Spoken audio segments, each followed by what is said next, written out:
G20 के बाद से प्रधानमंत्री मोदी का आतंकवाद पर बड़ा प्रहार। ड्रग चायर नक्सल को बताया खतरनाक, 20 देशों से ड्रग और आतंकी फंडिंग के नेटवर्क को मिलकर के तोड़ने की अपील की। पीएम मोदी ने G20 समिट में विकास के नए मॉडल की वकालत की। कहा, पुराने विकास मॉडल ने संसाधन छीने, अब विकास के ऐसे मॉडल को अपनाएं जो सबको साथ ले।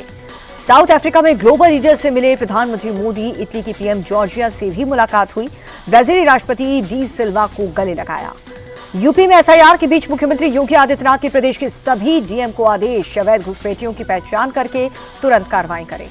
यूपी सरकार के फैसले पर कांग्रेस प्रदेश अध्यक्ष अजय राय का तंज। प्रदेश में 8 साल से योगी सरकार ये अवैध घुसपैठियों की पहचान नहीं कर सके। एसआईआर को लेकर के सपा चीफ अखिलेश यादव का बड़ा आरोप। कहा कि बीजेपी चुनाव आयोग के साथ मिलकर यूपी और बंगाल में बड़े लेवल की तैयारी कर रही है।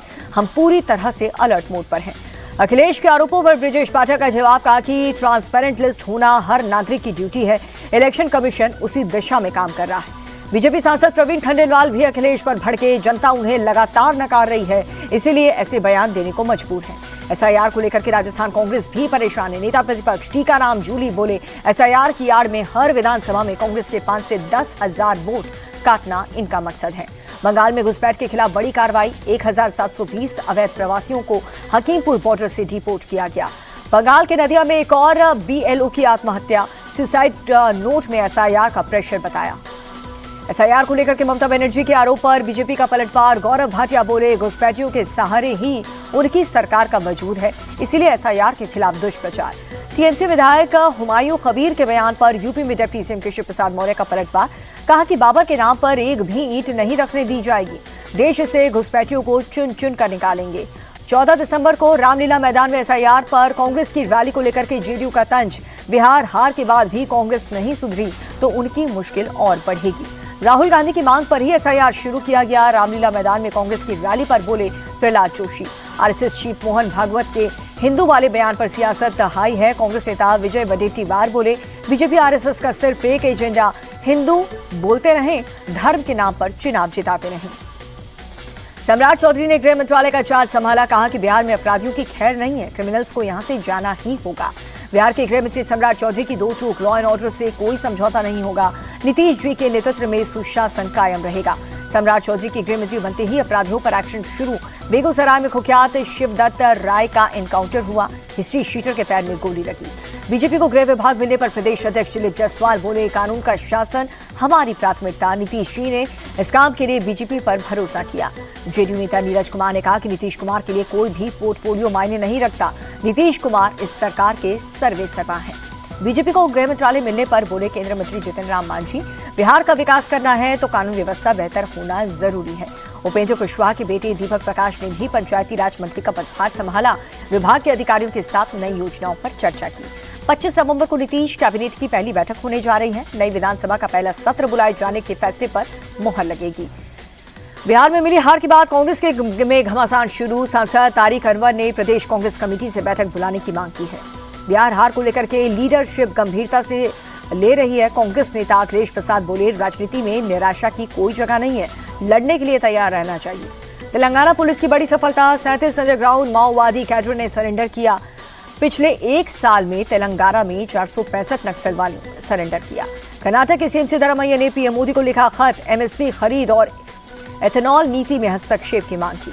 दिल्ली धमाके की जांच में चौंकाने वाले खुलासे हुए। अल-फलाह यूनिवर्सिटी के कई डॉक्टर्स धमाके वाले दिन से ही गायब हैं। अंडरग्राउंड फैकल्टी डॉक्टर के फोन भी बंद हैं। फरीदाबाद के धौजा इलाके में बड़ा सर्च ऑपरेशन। अल-फलाह यूनिवर्सिटी के कैंपस के पास बाजार और लोकल दुकानों को हरियाणा पुलिस की तलाश। अल-फलाह यूनिवर्सिटी के लैब की जांच में बड़ा खुलासा हुआ। आतंकी डॉक्टर ने केमिकल की चोरी की है। कांच का सामान और अमोनियम नाइट्रेट भी चोरी किया। उत्तराखंड के अल्मोड़ा में बड़ी साजिश नाकाम। स्कूल के पास जंगल से 161 जेलेटिन रॉड बरामद। बम डिस्पोजल टीम जांच में जुटी। अयोध्या में ध्वजारोहण महोत्सव के वैदिक अनुष्ठान जारी। 24 नवंबर तक चलेगा अनुष्ठान। अयोध्या में ध्वजारोहण समारोह को लेकर के बाराबंकी में भी अलर्ट। संवेदनशील इलाकों में पुलिस के सीनियर ऑफिसर की गश्त। प्रयागराज दौरे पर सीएम योगी आदित्यनाथ माघ मेले की तैयारियों में जायजा लिया। संगम घाट पर पूजा और आरती भी की। प्रयागराज में माघ मेले की तैयारियां शुरू हुई। अस्थायी पीपा पुलों के रंग रोगन का काम जारी है। 3 जनवरी 2026 से माघ मेले की शुरुआत होगी। बरेली हिंसा मामले में बुलडोजर एक्शन। मोहम्मद आरिफ की मार्केट को ढहाया गया। मौलाना तौकीर को खरीदी है मोहम्मद आरिफ। अवैध तरीके से बनाई थी 2 मंजिला मार्केट। दिल्ली में इंटरनेशनल हथियार तस्करी गिरोह का भंडाफोड़ हुआ। आईएसआई के इशारे पर काम करने वाले 4 तस्कर को गिरफ्तार किया गया। दिल्ली पुलिस ने ह्यूमन ट्रैफिकिंग गैंग का भंडाफोड़ किया। विदेश की नौकरी का झांसा देकर युवाओं से कराते थे ऑनलाइन ठगी। मध्य प्रदेश के बड़वानी जिले में पुणे पुलिस का बड़ा एक्शन। 4 अवैध हथियार फैक्ट्रियों को ढहाया, 47 लोगों को अरेस्ट किया। नोएडा में फर्जी कॉल सेंटर का भंडाफोड़, गिरोह के 2 लोग गिरफ्तार, नौकरी दिलाने के नाम पर करते थे ठगी। अमेठी में दर्दनाक सड़क हादसा, ट्रक और बुलेट की टक्कर में 3 दोस्तों की मौत हुई। जम्मू में ड्रग माफिया के घर पर बुलडोजर चला, पुलिस ने बिश्नोई कस्बे में ड्रग तस्कर के भाई को गिरा दिया। जम्मू कश्मीर के सांबा में सुरक्षा बलों का तलाशी अभियान, पाकिस्तानी ड्रोन दिखने पर पूरे इलाके में घेराबंदी। भोपाल में गाड़ियों की टक्कर के बाद दबंगों ने मचाया उत्पात, एक पक्ष ने दूसरे पक्ष पर लाठी डंडों से हमला किया। पंजाब के लुधियाना में आइसक्रीम शॉप बनी जंग का अखाड़ा, पैसे लेन देन को लेकर के ग्राहक और दुकानदार के बीच जमकर के मारपीट हो गई। नेपाल में जेनजी और प्रशासन के बीच बातचीत, आश्वासन के बाद आंदोलन तत्काल खत्म हुआ। 12 जिले के एसपी संतोष तामंग हटाए गए हैं, पुलिस मुख्यालय में किया गया तैनात। नेपाल में हिंसा का वीडियो आया सामने, एयरपोर्ट का गेट तोड़ते दिखे जेनजी।